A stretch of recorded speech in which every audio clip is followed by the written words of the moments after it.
With armoured vehicles and full tactical gear, a crack team of FBI officers makes its move. The target, a 21-year-old, low-level member of the US Air Force National Guard. Today, the Justice Department arrested Jack Douglas Teixeira in connection with an investigation into alleged unauthorized removal, retention, and transmission of classified national defense information. Teixeira is set to be charged under the Espionage Act for leaking top-secret Pentagon papers. Much of it about the Ukraine war. It's the biggest US intelligence breach since Edward Snowden. We do have stringent guidelines in place for safeguarding classified and sensitive information. This was a deliberate criminal act, a violation of those guidelines. Dubbed the Pentagon leaks, the 50-plus documents detail a range of both Ukrainian and Russian military positions. They also suggest that Vladimir Putin is sick with cancer and undergoing chemotherapy, and that his top generals are using that against him, trying to throw Russia's military operation just as he goes in for treatment, leaving him, in theory, too weak to do anything about it.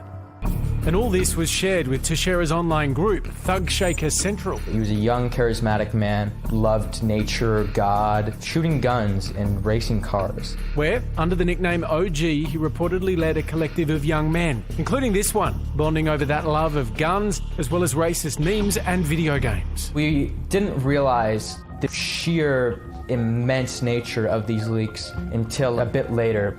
I spoke to OG about 2 days ago before he gave his final goodbye to us. He was thanking us for all the good times that we had together and hoping that everything would blow over.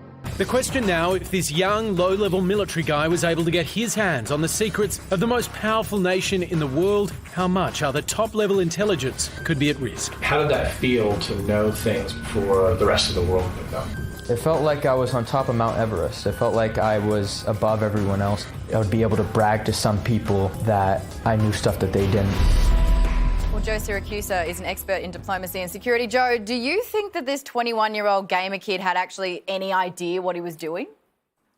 No, he had no idea at all. He's a very immature 21-year-old. In fact, 600,000 members of the American Armed Forces are under 25 years old. You know, he's one of these kids who's fascinated by the internet, and, you know, people usually trade in these secrets for what? Money, love, ideology, and he was doing it for the thrill of it all to impress his friends.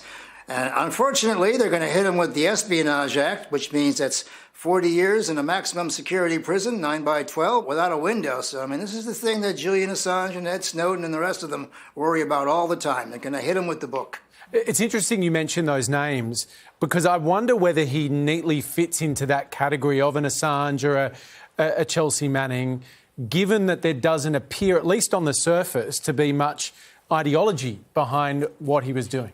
No, none of that at all. He's just a gamer who had access, you know. He has no agenda. I mean, Assange is trying to make the world a little better, and Snowden was trying to expose American secrets about different things. This guy has nothing like that in mind. He was just trying to impress some folks on a gaming site. But unfortunately, the information he released is going to kill a couple American moles in Russia. It's exposed some operational things in Ukraine. And, you know, unlike other things, the Pentagon Papers and Snowden and Assange, this material is 30 to 40 days old. It's fresh. So this thing has no happy ending, unfortunately. Joe, we know that authorities monitor chat rooms and gaming platforms for leaks like this, but why are they such a hotbed for national secrets?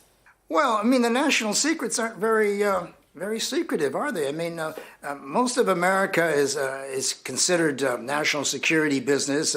We got millions of pieces of documents. I know from friends that in the National Security Agency that thousands of pieces have gone missing. People take them home as souvenirs that they sell them on eBay. They get very impressed with, for your eyes only kind of thing, or top secret, etc. And of course, I think the intelligence people have a great deal of explaining to do how they could allow a youngster like this access to the nation's top secrets, particularly the kind that jeopardizes people's lives. I mean, it's almost unfathomable what has happened. But I think the intelligence community is going to owe the Senate Intelligence Committee an explanation. Joe, thanks for your time tonight. Thank you very much. I appreciate it.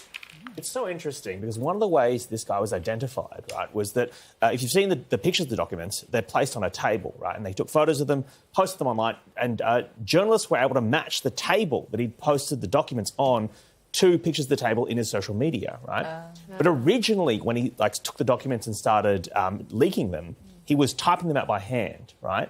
And so they were kind of more untraceable. The thing is, he would just dump these huge transcripts of text in the group chat and no one wanted to read it. Everyone's like, I'm not reading that, it's too many words. Too much. And he got frustrated by the lack of response he was getting from his friends. And that's why he changed to using photos. And that's why he got caught. Wow. Yeah. Anyway, it's all for likes. It's all for likes. Well, everything's always for likes, isn't it, Michael?